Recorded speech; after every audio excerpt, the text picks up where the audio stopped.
I was challenged by a verse I read recently, Matthew 21:21 through 22. I believe you'll be challenged by it too. Whenever Jesus' sayings, I try to take note of them ever since last year when I read that book about how Jesus touched people's lives.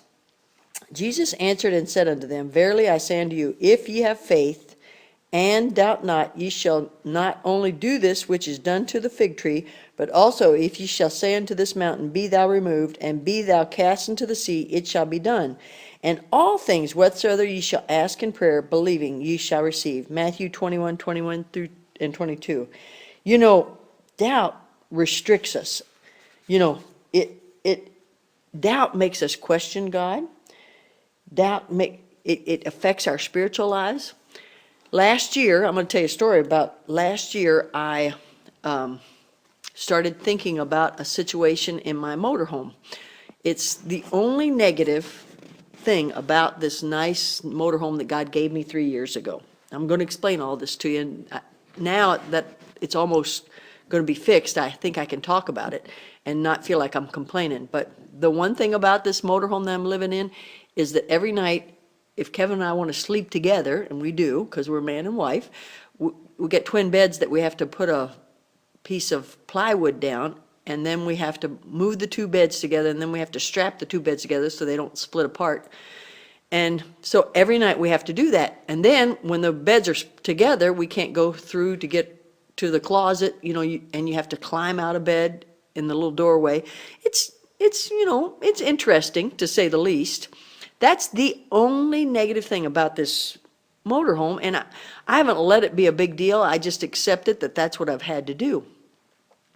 And so last year, sometime in the fall, I didn't write down the date, I wish I had, I said, Lord, I'm going to believe that you can fix this motorhome and make it just absolutely perfect, because I believe God wants all of us to be happy.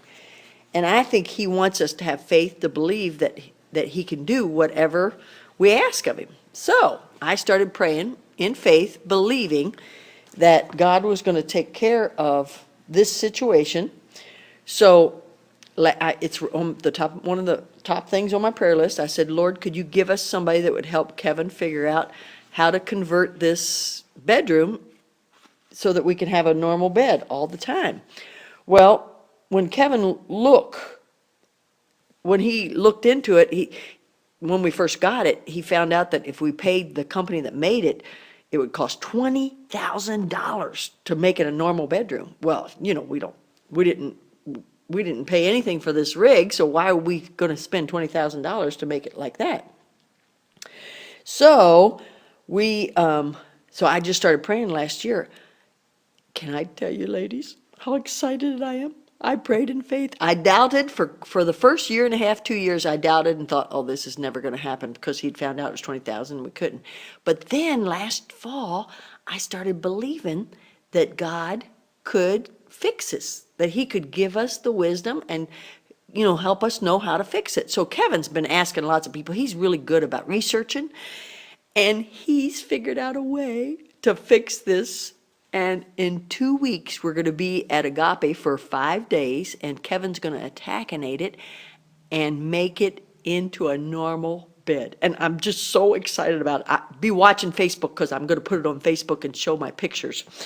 But can I tell you that when I was doubting those first year and a half and just trying to live positively with it and trying not to complain to people, and, I had doubt that God could take care of it. But isn't it exciting that our God cares about the little needs that we have? And it's really not even a need, it's just something I care about. And so he's taking care of it, and in 2 weeks, my husband's going to convert it into a normal bedroom. Rejoice with me, ladies. But you know what I'm saying to you is, from what Jesus said in Matthew, if ye have faith and doubt not. What is it that you have doubt about? Can I just challenge you today? Start praying about it. Give yourself over to having faith and believing in God that he can take care of whatever that life situation is. Oh, it's so exciting. You'll be hearing more about this, I'm sure. Rejoice in the Lord always. And again, I say rejoice.